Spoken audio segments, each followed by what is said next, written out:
I have never cooked a turkey the same way twice, and this year's no different. We're going to be smoking our turkey, so we actually butter injected, we brined. I'm not going to argue over brining recipes here. This is not what this is about. This is just about having a great old time, getting ready for having some friends and family over, having a really good time, eating, drinking, and making some memories. But the Oklahoma Joe's Ryder DLX 900, I absolutely love this thing. Made smoking this turkey so just flawless, easy.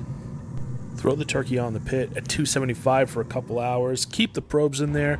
I pull it off when the breast hits 145, let it rest. Take the thighs and legs up to 185, pull them off.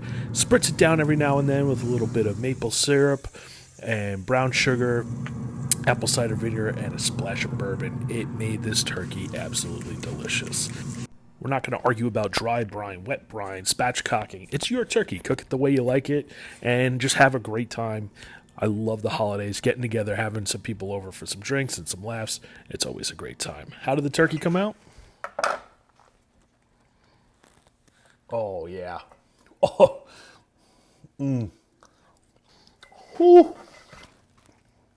Juicy, dripping. You know, I like my turkey nice and smoky.